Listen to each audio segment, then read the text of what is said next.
Ever found yourself lost in a challenging puzzle or making a tough decision, wondering how your mind works to crack it? Welcome back to our series, where we explore the fascinating world of the human mind. In today's episode, we're diving into cognition and intelligence, two pillars that shape our thinking, problem solving, and decision making abilities.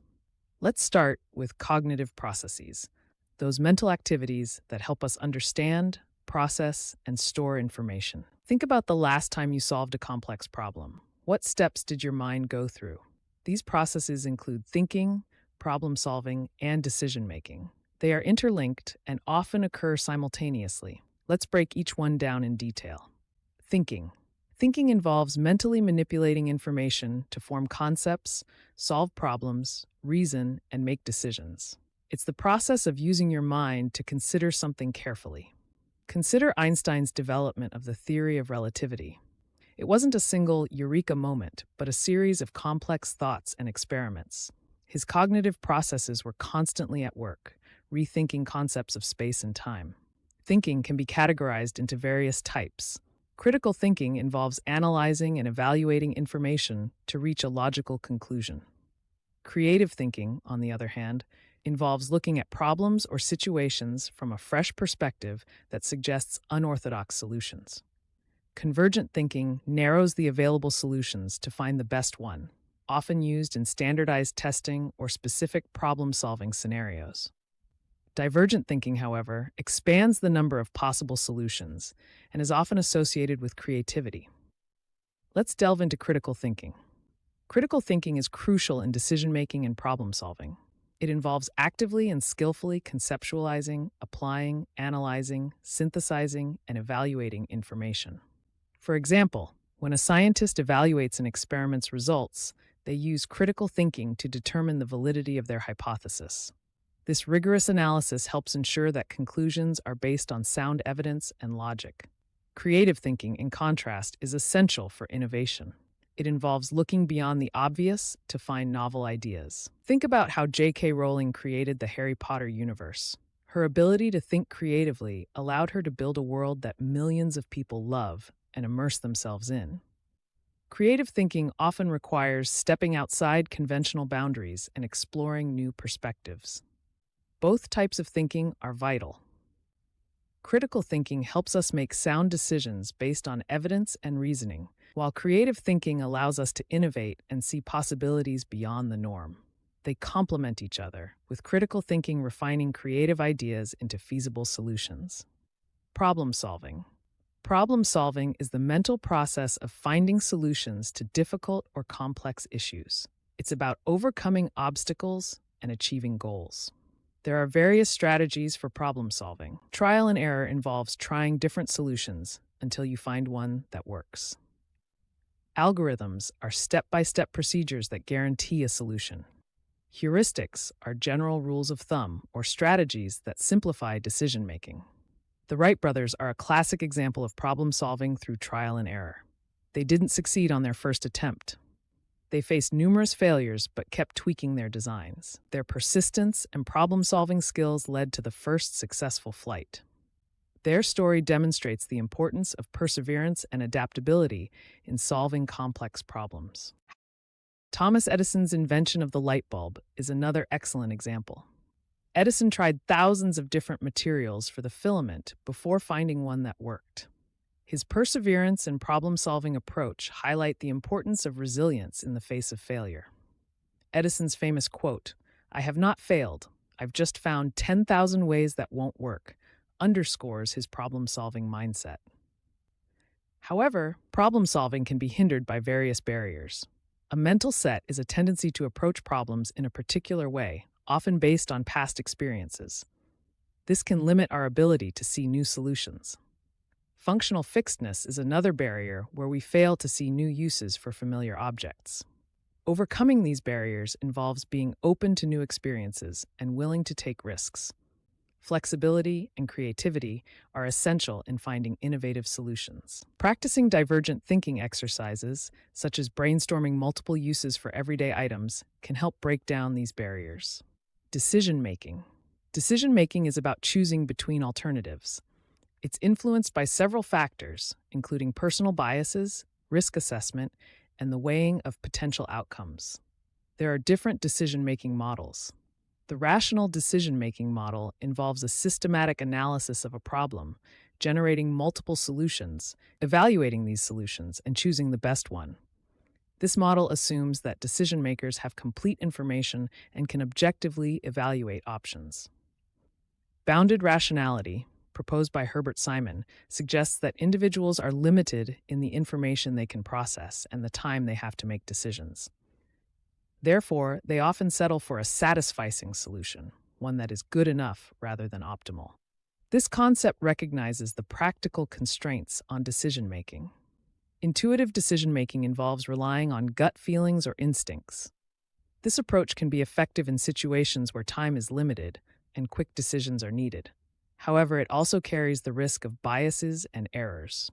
Intuition is often based on experience and pattern recognition, which can be valuable but must be tempered with critical evaluation. Personal biases play a significant role in decision-making. Confirmation bias, for example, leads individuals to favor information that confirms their pre-existing beliefs.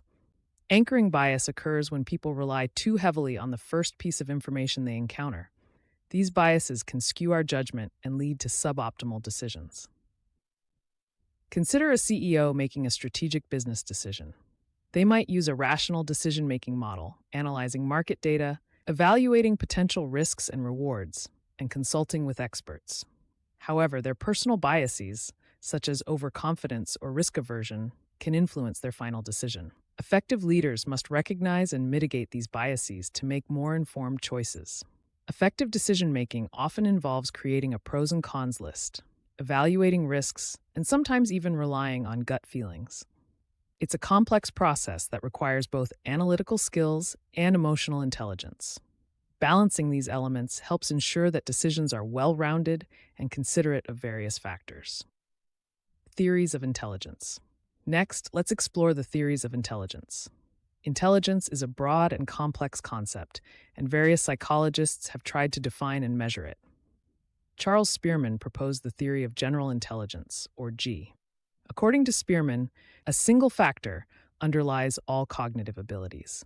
If you're good at one type of cognitive task, you're likely good at others too. Spearman's theory is based on the observation that people who perform well on one type of cognitive test tend to perform well on others. He suggested that this common factor, G, represents general cognitive ability. This idea implies that a person's cognitive abilities are interconnected. For example, someone with high general intelligence might excel in both mathematical reasoning and linguistic skills. However, Spearman's theory has faced criticism.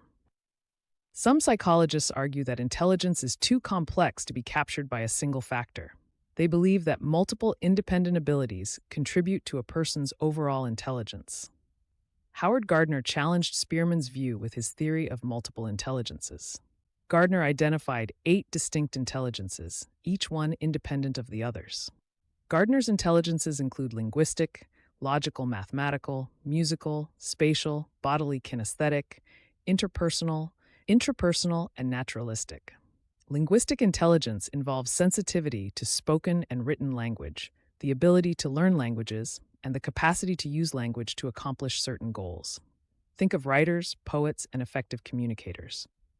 Logical mathematical intelligence involves the ability to analyze problems logically, carry out mathematical operations, and investigate issues scientifically. Mathematicians, scientists, and engineers often exhibit high logical mathematical intelligence. Musical intelligence entails skill in the performance, composition, and appreciation of musical patterns. This intelligence is evident in musicians, composers, and conductors. Spatial intelligence involves the potential to recognize and manipulate the patterns of space. Architects, graphic designers, and artists often possess high spatial intelligence. Bodily kinesthetic intelligence is the ability to use one's whole body or parts of the body to solve problems or create products. This intelligence is crucial for dancers, athletes, surgeons, and craftspeople. Interpersonal intelligence is the capacity to understand the intentions, motivations, and desires of other people. It allows people to work effectively with others. Teachers, social workers, actors, and politicians often have high interpersonal intelligence. Intrapersonal intelligence is the capacity to understand oneself, to appreciate one's feelings, fears, and motivations. It involves having an effective working model of ourselves and using such information to regulate our lives. Naturalistic intelligence involves the ability to recognize, categorize, and draw upon certain features of the environment. This intelligence is valuable for biologists, conservationists, and environmentalists. Gardner's theory suggests that traditional IQ tests, which focus on linguistic and logical mathematical abilities, do not capture the full range of human intelligence. His theory has influenced education by encouraging a more holistic approach to teaching and learning. Robert Sternberg proposed the triarchic theory of intelligence, which includes three components: analytical, creative, and practical intelligence. Analytical intelligence involves problem-solving and academic skills. It includes the ability to analyze, evaluate, judge, compare, and contrast. This type of intelligence is often measured by traditional IQ tests. Creative intelligence is about innovation and novel thinking. It involves the ability to go beyond what is given to generate novel and interesting ideas. This intelligence is crucial for artists, inventors, and entrepreneurs. Practical intelligence relates to everyday tasks and real-world challenges. It includes the ability to adapt to changing environments, solve practical problems, and implement solutions. This intelligence is important for managers, leaders, and individuals navigating daily life. Sternberg's theory emphasizes that intelligence is not just about academic ability. It includes creativity and practical problem-solving skills, which are essential for success in many areas of life. Consider Elon Musk as an example. His analytical skills are evident in his technical innovations at companies like SpaceX and Tesla. His creative intelligence shines through his visionary ideas, such as the Hyperloop and the colonization of Mars. His practical intelligence is clear from his successful business ventures and ability to turn ideas into reality. How do we measure intelligence? IQ tests are the most common tools, but they have their own set of challenges. IQ tests aim to measure intellectual potential through standardized questions. These tests assess various cognitive abilities, like logical reasoning, problem-solving, and verbal skills. The concept of IQ, or intelligence quotient, was developed by Alfred Binet and Theodore Simon in the early 20th century. Their goal was to identify students who needed additional help in school. Standardization ensures that tests are administered and scored consistently, providing a reliable measure across different populations. The scores are usually distributed on a bell curve, with most people scoring near the average and fewer people scoring at the extremes. However, IQ tests are not without criticism.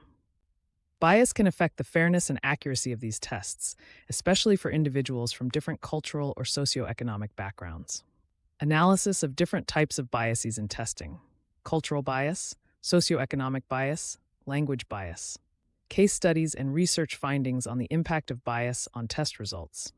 Discussion on efforts to reduce bias and make intelligence testing more equitable.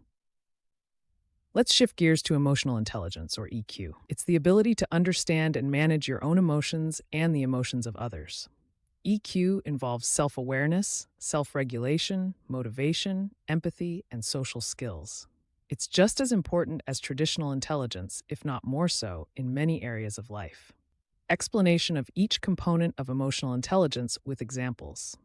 Case studies illustrating high emotional intelligence in leadership, such as compassionate leaders in business or politics. Discussion on the benefits of high emotional intelligence in personal and professional life.